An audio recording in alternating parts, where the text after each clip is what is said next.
All right, man, y'all join in. Let's get it.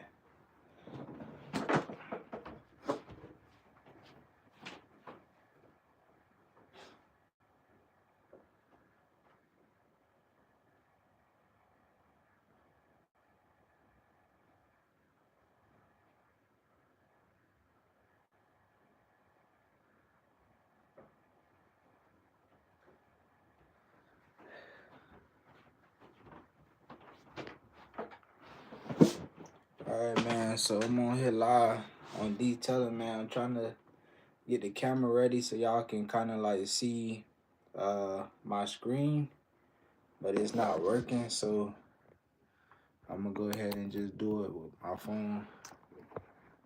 Just go ahead and get us going. But yeah, man, we trying to give y'all some more content on the live so y'all can see what's going on. Basically, man, I want to talk more about some detailing stuff. You know, I've been doing it for a while, so I just feel like, I can talk more about it and expand, the knowledge on it so that we can get some more people involved in the industry. It's a lot of stuff, that we can do about it to increase our lives and our incomes and stuff like that. So the more we talk about it, the more people get involved in it, and the industry can just grow from there. So I'm just trying to, build something here so that we can continue to,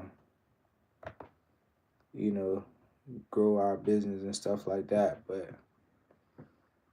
yeah, man, I think that the main thing, man, is just staying consistent with everything and just keep growing.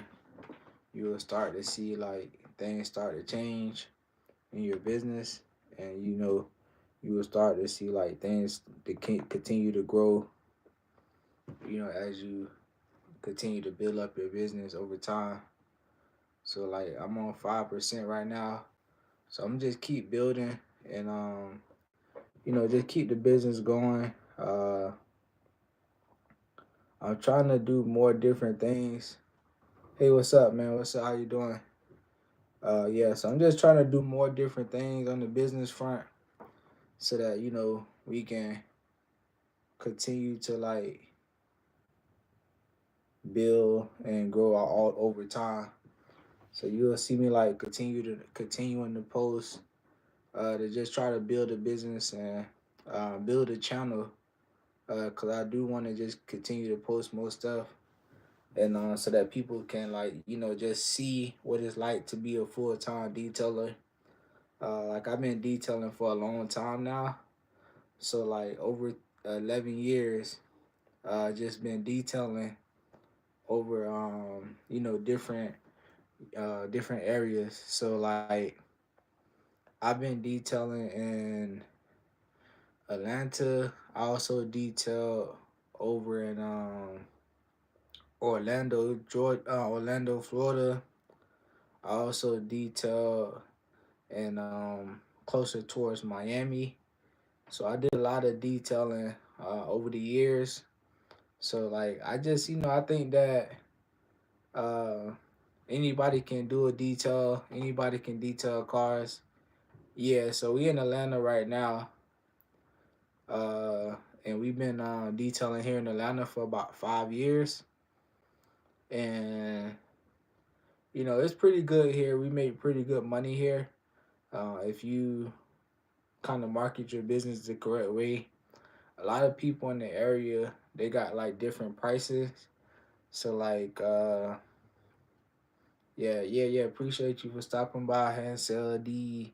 Hope I pronounced that right, but yeah, a lot of people they get into detailing all over in different areas, but you just gotta price your stuff right so you can get the best pricing, so you can build your business over time.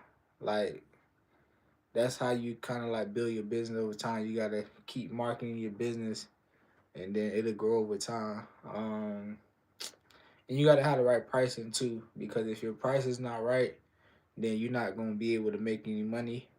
That's with any business. Like I always tell people, you want to have the highest prices, not the lowest prices, and that's how you really, expand in the business mindset. If your prices are too low, then you are not gonna have enough to like really uh, see any profits in any business you do over the time. So, okay, okay, man. Appreciate y'all for stopping by. For the most part, man. I'm just stopping on just to show some love, show some different type of content. Hopefully, we can reach some more people. Like we said, we do detailing. We not detailing today. It was a slow It's a slow season, so we got like I had one detail today. I didn't personally do it. I sent it out to another detailer to do for me. My schedule is pretty strict. I kind of put myself first at all times. So like that's important as you continue to grow. And all right, no problem, no problem. I just thank you for stopping by. Just hit the subscribe button. We post videos all the time, so thank you for stopping by anyways. Um, but yeah, man, we pretty much I forgot my train of thought, but yeah, we pretty much are continuing to grow, build things, and take that car right now. Yeah, so I was talking about my schedule. So basically, I keep my schedule pretty strict because I want to be able to enjoy my life because a lot of people they not enjoying their life. They just working and working and working, and you got to be able to do things to enjoy your life. So like for me, one of the main things I do is I have to have my mornings. So I don't really start detailing till after 11:30. That's kind of like my go time. And that during that morning time, I'm pretty much just I work out. I wake up in the morning. I do my morning routine, which is working out. Then I like kind of like read whatever I need to do to kind of get my mind right.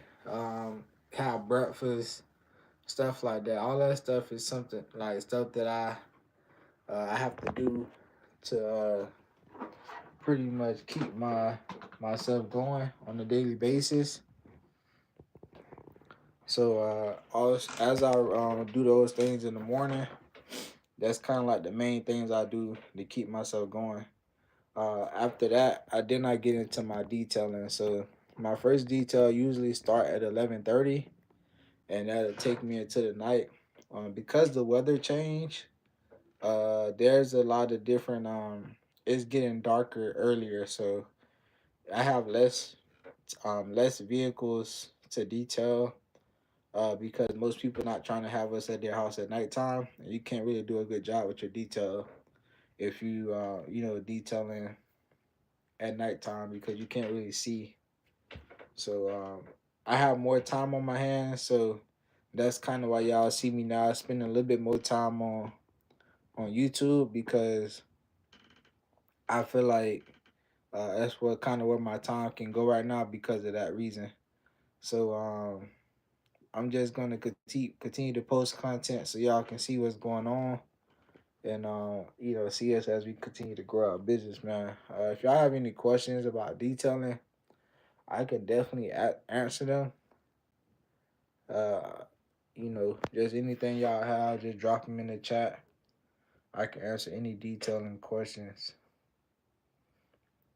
Where y'all from? What city y'all from? If y'all, whatever city y'all from, make sure y'all drop it in the chat.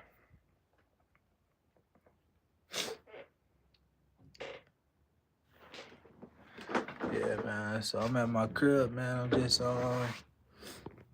hanging out in the crib for the late night. This is my late night office, so I got my computer up here, and I'm pretty much just I was trying to do the live stream in here, so I was trying to show y'all basically um my screen so I can go over like different YouTube channels. So like This is our YouTube channel. So it says I'm live, but I'm not. I can refresh it. So We Auto Detailing is our channel, and so I'm gonna just show y'all our channel so y'all can kind of see what what we have on our channel.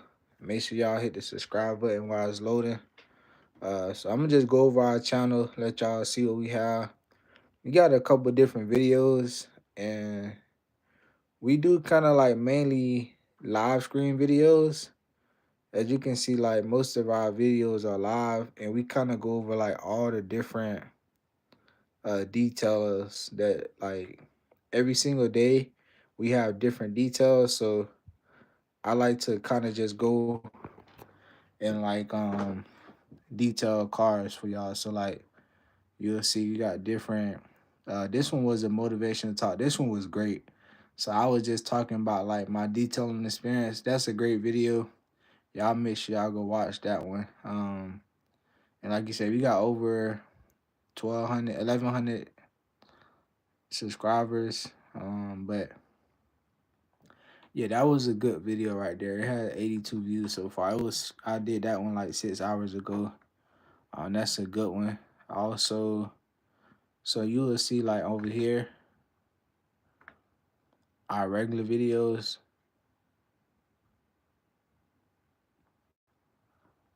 Like this one right here. This is one of our regular videos. So you will see like on here, I'm just detailing cars. So like you will see a lot of my videos. I'm just detailing live, and you will see me go through the process. This one was a nice shampoo. So what I do is I take these live videos from here, and then I go ahead and like you will see I got a lot of them. So if you go through here, all these different cars that I detail, they're like 2-3 hours. So like I got plenty vehicles that I'm detailing over the time.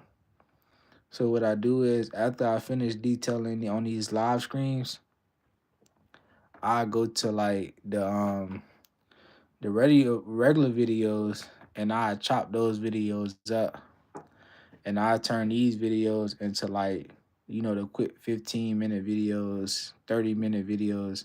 And those are like a lot more interesting videos because these videos are actually like quick. They have like tips and advice on them, and you will see like on these videos I'm kind of just like taking my time, and I'm giving y'all like the what everybody want to see type videos.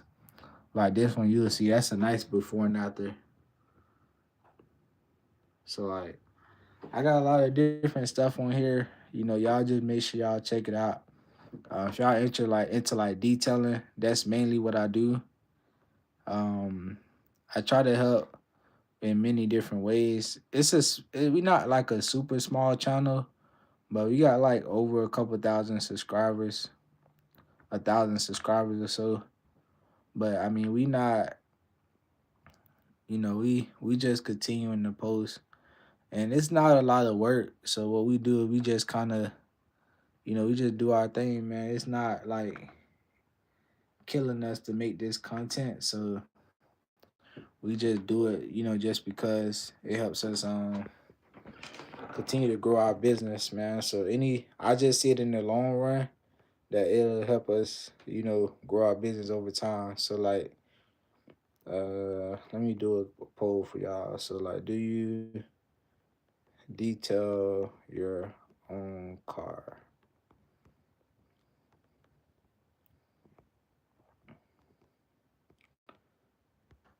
Yeah, so we personally, like, honestly, I don't even wash my own car, honestly. So like for me personally, I take my car to the detail shop. Well, not to the detail shop. I take my car to like a drive-through car wash.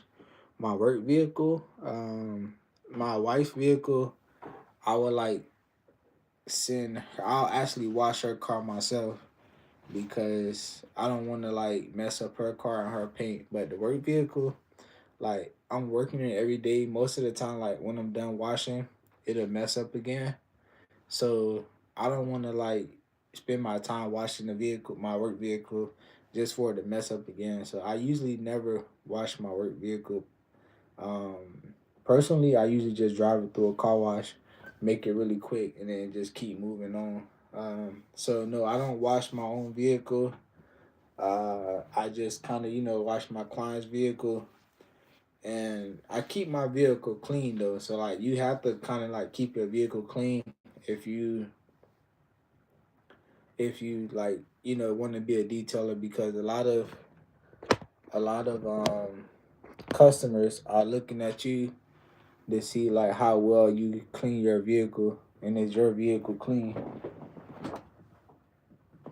So if you don't have a clean vehicle, you can't expect your clients to, you know, it's trust you to detail their vehicle. So that's kind of the main thing. So like I just try to just keep the business on the vehicles clean and stuff, and go from there. But let me see.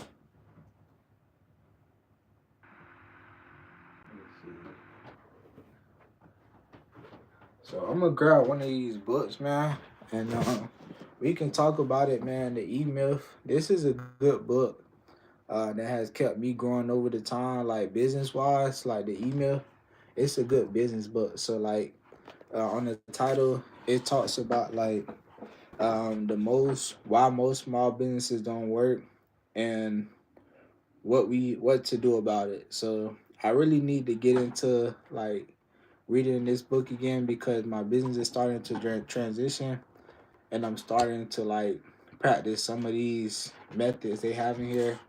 So like in the E Myth, we visited, like this is a great book you need to read if you like have a small business. Um, so like just the table of contents, I'm gonna like read them out, and then I kind of give you my take on it. I read this book before.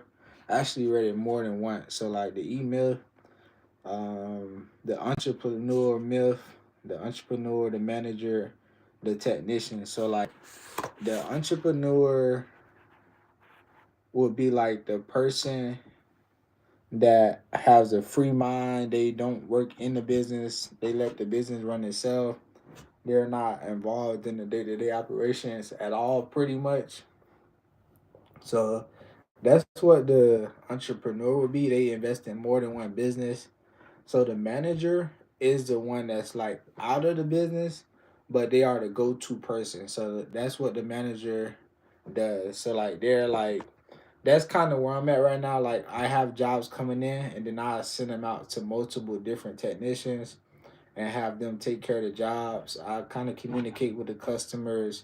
So like I'm like the middleman for the business. So then you have like your technician. So the technician is like the person that's actually doing the work. They in the field, they getting the customers, they talking to the customer, they making sure the job is done well. So that's what the book talks about. The email in chapter 3, at chapter 2. So you got the entrepreneur, you got the manager, and the technician. So that's the three roles of the business of a small business. And in order to like really scale up your business, you gotta pretty much kind of get yourself out of the technician role and get yourself in the entrepreneur role, where you out of the business and the business works for you. For me, I would say that like um, I think this in this book, I read it. Like I said, I read it a couple times, and it says that the first thing you need to do is hire like a call center or someone to answer the phone calls. So for me, that's what I have now, and I had them. I'm on my second month now.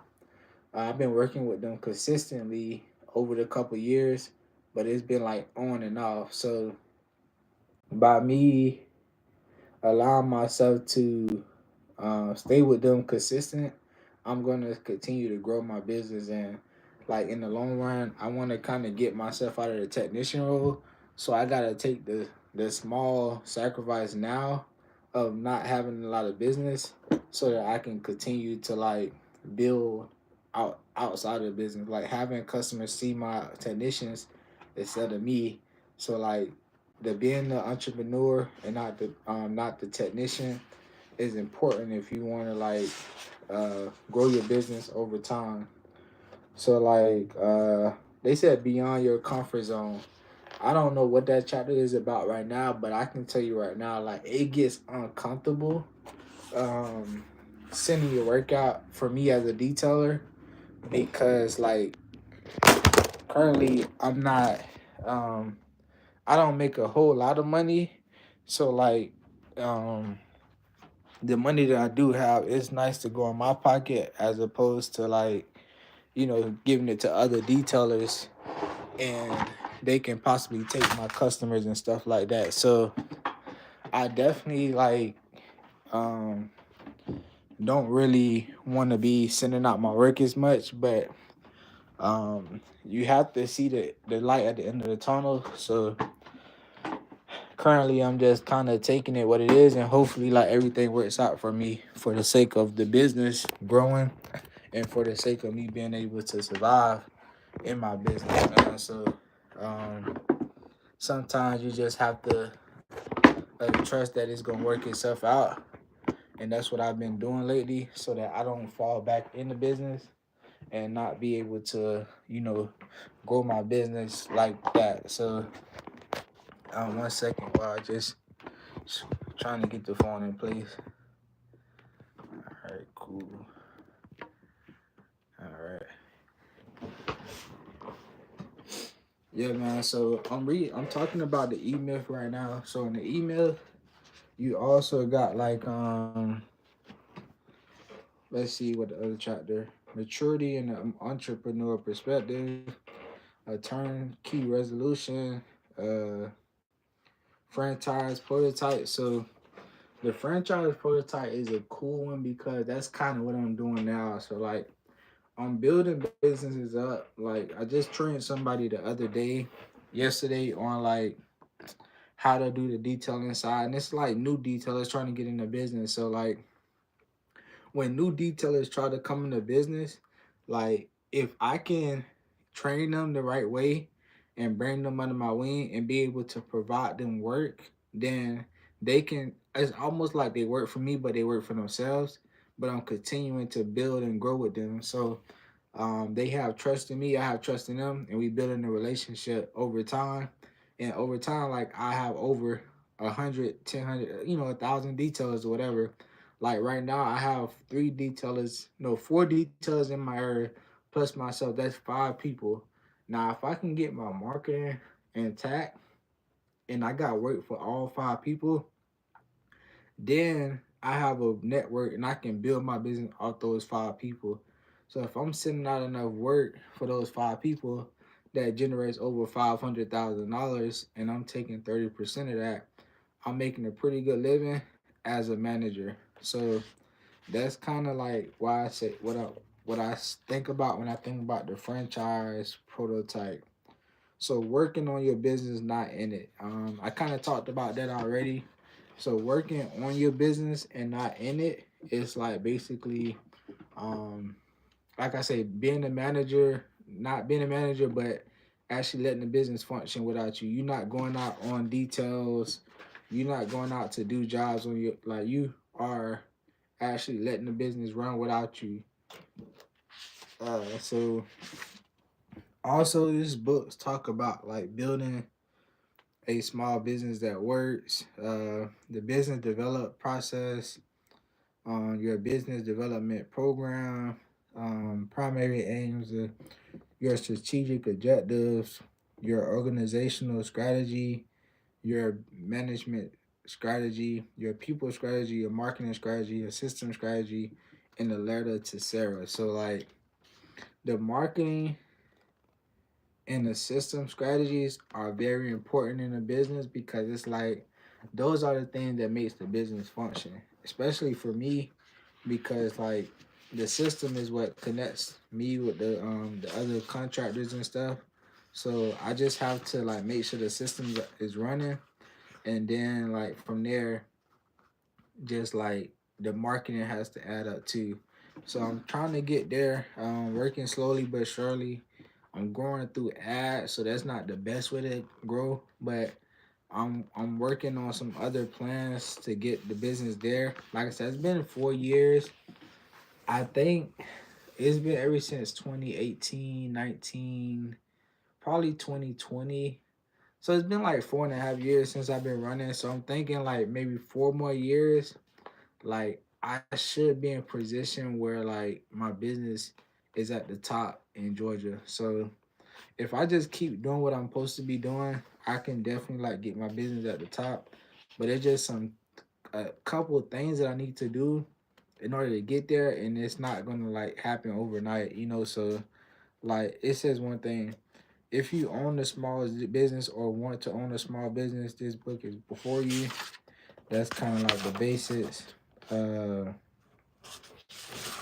I don't want to read y'all anything like that. So like the first sentence, I'm read the first sentence and the last sentence of every chapter to kind of get a perspective. So like the E Myth is an entrepreneur or entrepreneur myth. It runs deep in the country of a historic. I'm gonna skip that. So like let's see, the entrepreneur seizure. Nah, it's not giving me what I want. See a young woman baking a pie. See a young woman start a business baking pie. See a young woman become an old woman. To me, what I get from that, it's like working in your business, getting old, and not actually enjoying your business. Like imagine that. See a young woman baking pies. See a young woman start a business baking pies. Okay, then you become an old woman. Become she that see the young woman becoming an old woman baking pies. So imagine like you running your business from a young person, then you start a business as a young person, doing whatever you do, baking pies or washing cars. Then you become a young woman and you get old doing the same thing, baking pies. Like that means you worked your whole life as a person baking pies. Now, what if you can just do one thing right, remove yourself from the business, and still be able to run your business without being baking pies anymore?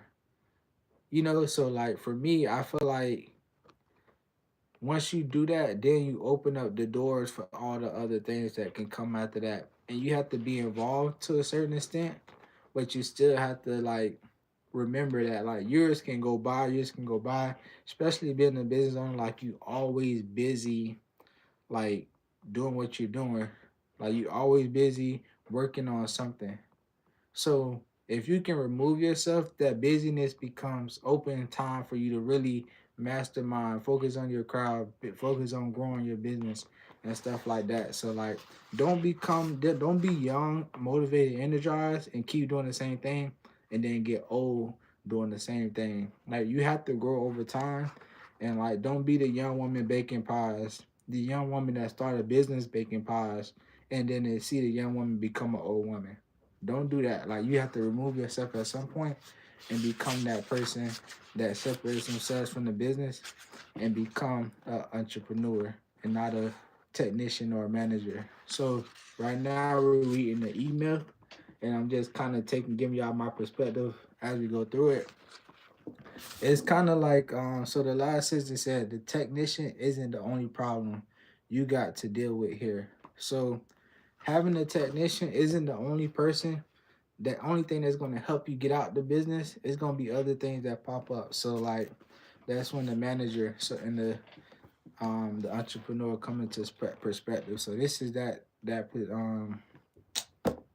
chapter. So like he has a um a quote in here. It says, "Those in the course of his life, one man acquires many personal qualities, many personages, many is because speaking in itself and identify I don't know, it sounds like a Shakespeare or something. But no, the technician isn't the only problem. The problem is more complicated than that. The problem is that everybody who goes into business is actually three people into one: the entrepreneur, the manager, and the technician.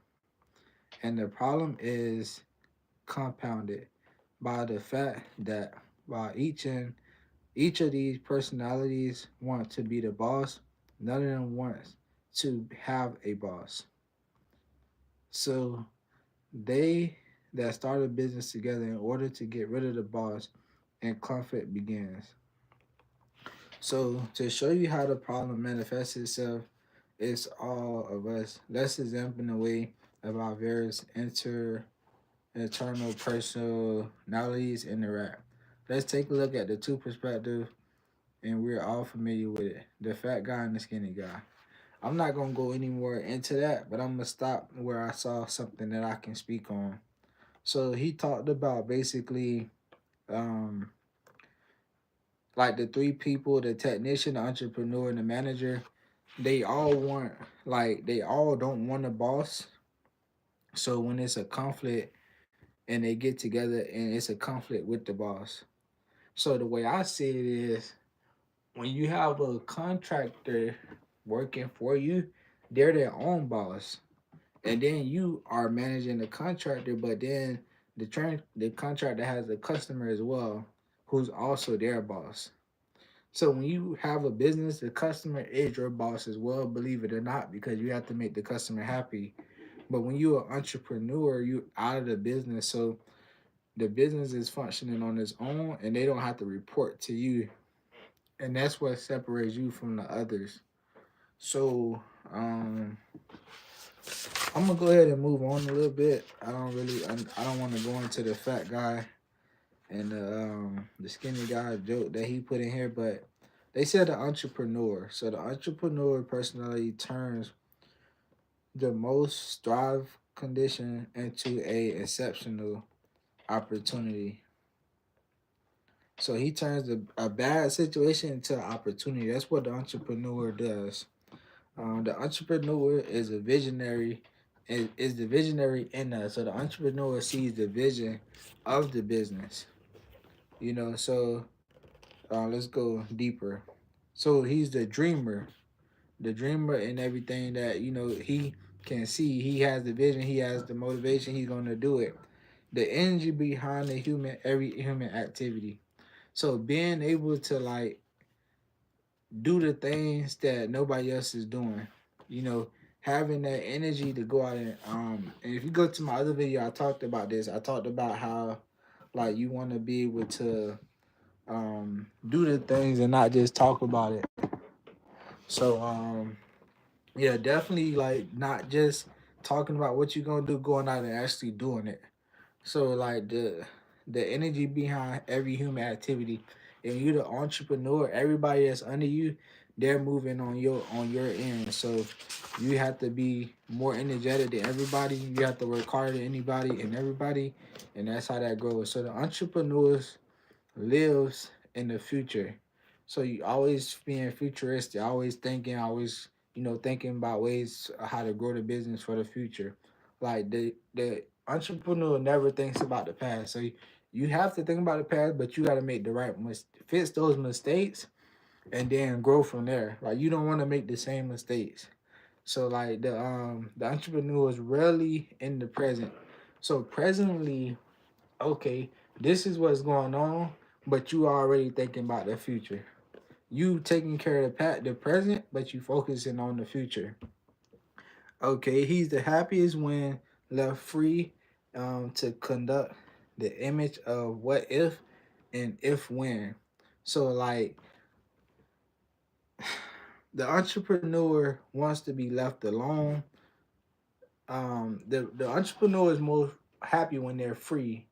So the way I think about this is like I'm more happy in the slower season because I'm enhancing because I have more time. I can focus on the business. I can grow myself. I can focus on what's next and all that kind of stuff. So that's what like what they mean. Like the entrepreneur is most happy when he's free. You can have like a strong imagination. You can focus on things that make you grow. Like that's the benefit of being like the entrepreneur. So like they say he's the happiest when left free to conduct images of what if and if when. That's the entrepreneur. In science, the entrepreneur personality works in the most attractive and least pragmatic areas of um, paracels, physical, pure mathematics, and theoretical astronomy. In the art, it thrives in Warfield's arena and Advent advocate. So for me, what I get from that is like basically the entrepreneur basically like thrives when stuff is going hard because they see the longer vision and they got to be able to work on that. So when things get hard, like as an entrepreneur, you see the future of the company, so you got to be able to thrive through those hard times because you see what's on the other side, you know. So like the entrepreneurs is the innovator, the grand strategist, the creator, and a new method of presenting and creating new markets. So like you gotta create and find new ways to get customers for your business or anything that you're working in. That's what the entrepreneur does. That's how the entrepreneur separates themselves, and that's how the entrepreneur grows their business. So, every strong entrepreneurial person has an extraordinary need for control, like needing to control something. That can be a good and a bad thing, but we gonna go off of that. So, living as he does in the visionary world of the future, he needs to control. He needs control of people, events, and the present, so that he can concentrate on his dreams. All right, that makes sense. So they say the entrepreneur he needs control of people and events in the present so that he can concentrate on his dreams.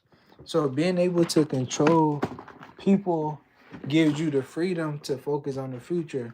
So that's kind of like what you do when you mitigate tasks to other people. Like when you mitigate tasks, you have the ability to focus on other things. Given the need for change, the entrepreneur creates good deals and hover it around him, which is predictable, and further ahead as the greater effort requires to pull. Let's see. I'm sorry. I'm just trying to get through this. The problem is, how can he pursue opportunities without getting married down by the feet? The way he usually chooses is to bully, harass, excoriate, flatter, scream, and finally, when all else fails, promise whatever he must to keep protect move project moving. To the entrepreneurs, most people are problems that get in the way of their dreams.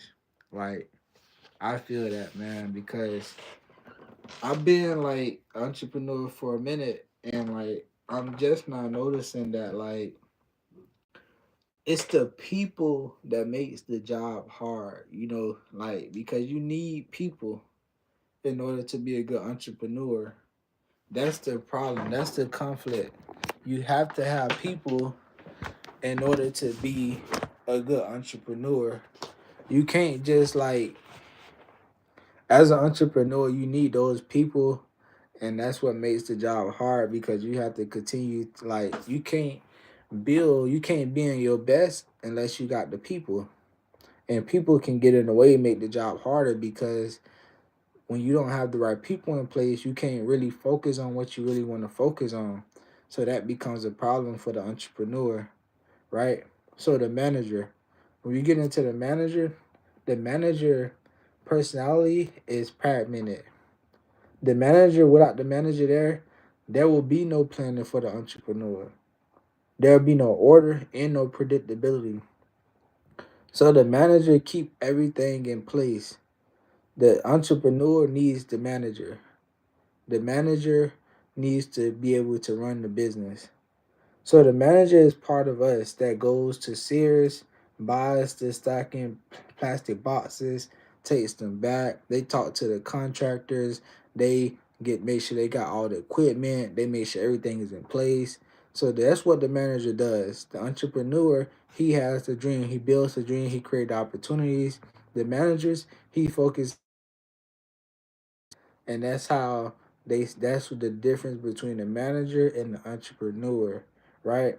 So the manager, they take care of the boats, the schools, they make sure they all identify the draws. They when he's hanging all the tools, in impeccable order on the wall. So the entrepreneur, the manager is making sure the office in place. He making sure all the tools are ready so that when the technicians are ready to come get it, they can come grab their tools and get going. Because you got to make sure that everything is in order so the technician can just focus on their job. So the manager has to be a good manager. Otherwise, the technician aren't going to be good enough to do their job. Everything trickle down from the owner, which is the entrepreneur, right? So if the entrepreneur lives in the future, the manager must live in the past. So the manager job is to focus on the past to make sure that, like, get everything grows from there. Like, when the entrepreneur craves control, the manager craves order. So like that hits hard. So like the owner, the entrepreneur, like, he wants everything to grow. So the owner creates chaos for the manager because the manager, everything that the owner want to do, the entrepreneur want to do, the manager has to implement, and that creates chaos. But the manager want order because when everything is in order, everything flows right for the rest of the company. But when the entrepreneur want to change something, the manager gets flustered because it creates that order where it's no longer there because things are changing, right? So where the entrepreneur thrives on change, which we just talked about, the manager compulsively clings to the status quo because the manager likes the way things are going. He's been managing it. He wants everything to stay the same, right? So where the manager invariably sees opportunity in an event, the manager invariably sees problems. So let's think about this. The owner, want to change something when the manager wants to, like, okay, if we do this, this is what's gonna have to change, and this is gonna be a problem for the business. Right? So like that was the difference between the manager and the entrepreneur. Like, right? So the manager builds a house and then lives in it forever. The entrepreneur, he builds a house and it's instant and start planning for the next one, right? So the manager wants stuff to be in control. They want everything to be simple. They want things to be like easy. Um, the manager, the entrepreneur, they ready for the next book. They ready for the next house. They want to continue to grow.